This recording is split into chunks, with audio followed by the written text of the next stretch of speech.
I'm Bill Snodgrass, and in this SNAPlife episode, it's another communication topic and another follow-up from a conversation I had on my YouTube channel in the comments section with Skateboarding for 40 Plus. He adds the idea to communication as barriers to communication include physical barriers, but also psychological barriers. And I'm gonna hone in on the psychological barriers for the most part in this episode. But the physical barriers could be location and place, could be the inability to hear, it could be environmental noises. There's a lot of things that would interfere with communications going forward that are within the physical realm, and you can tweak those, you can change those, you can make some modifications so that the actual sounds are going to be transmitted from one person to the other, and likewise it could be written communication.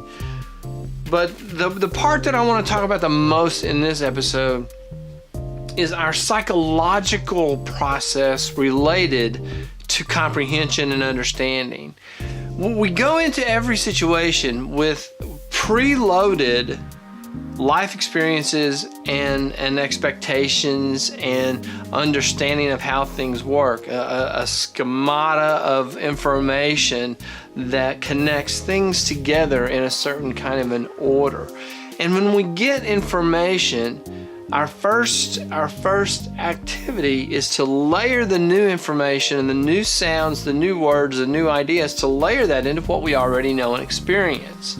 Now, this is good because it allows us to respond very quickly to things when a situation comes up. But those preconceptions can be psychological barriers to understanding what the other person is saying. If everyone who comes into the complaint desk has a complaint, then someone coming in to tell you about a good experience they had, for whatever reason they've come to the complaint desk, your experiences of everyone behaving in a certain way prejudices you to expect the same thing from that other person.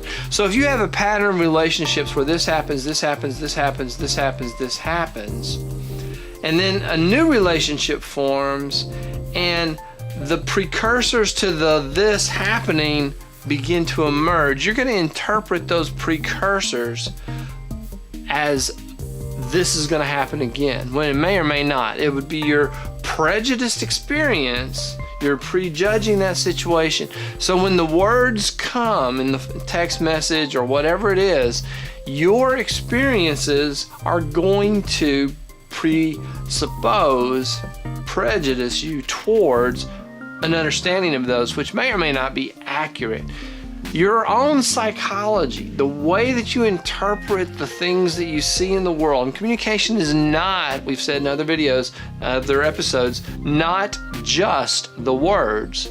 The way you interpret how someone is standing, the way you interpret how someone is sitting, the way you interpret, all of those things factor in. Your perception may or may not be correct. Overheard a conversation, a person who works in the store was saying that customers sometimes would say, "You need to smile more." And the customer's perception was that there must be something wrong because she's not smiling. Whereas the truth could be she was just bored or was thinking about something that wasn't funny, something that wasn't jovial. It wasn't that she was a sad person or an angry person. It was just that she was a bored person.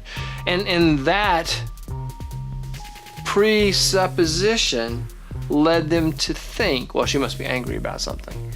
All right, your psychology, the way you filter it, the way the information comes into your mind, the way you come into your understanding is that you hear it, you process it psychologically, and your processing process goes through all of your life experiences and all of your previous experiences with something similar, leading you to a conclusion that may or may not be accurate for that particular moment. What do you do about it? You got to stop before you jump to the conclusion. I know everybody says this, don't jump to conclusions. That is good advice. Before you are 100% sure that this is the case, take a deep breath, run it through the context of the here and now, the context of that person, and decide if the schemata that you have formed over your life experiences fits. Does this new information layer into what you already know, or is this new information that's coming in, is this a unique case where the old way of viewing it may not be accurate? Very complicated concept, very complicated, but everything you understand comes through our psychology, and psychology is very complicated. Thank you for watching this episode. Hopefully this was helpful. Please click the like button, subscribe to the channel, sign up for notifications, leave me a comment, question, or suggestion. I will respond to your comments as well. Thank you for watching. We'll see you in the next one.